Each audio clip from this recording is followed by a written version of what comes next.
that low. Definitely a sight you do not see every day. A witness describing the scary moments when a small plane crashed into Lady Bird Lake this afternoon. Austin Travis County EMS says it happened west of the I-35 bridge near Nash Hernandez Senior Road.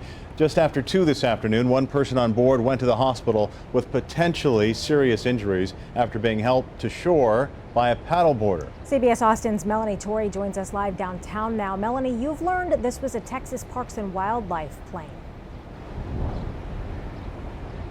Hema, Texas Parks and Wildlife tells us that pilot was taking the plane on a test flight when he reported a maintenance issue. Shortly after that, the plane made a crash landing here in Lady Bird Lake. Right now, there are still a lot of first responders on scene. We have police, fire, EMS, DPS, Texas Parks and Wildlife. You can still see the plane out there in Lady Bird Lake. It's surrounded by that floating perimeter, and then a tiny piece of the wing is poking up out of the water. This happened just after 2 o'clock this afternoon. The pilot was taken to the hospital by ambulance. He was the only person on board, and thankfully no one else was injured.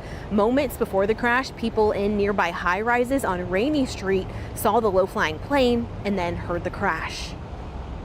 You live this close to something, it's like, what if that was 100 feet closer and it, could have, hit, the balcony of the apartment. I knew I wasn't in danger because I kind of saw it off in the distance, but, I was definitely, afraid for anybody in the water or, anybody on 35 or anything like that.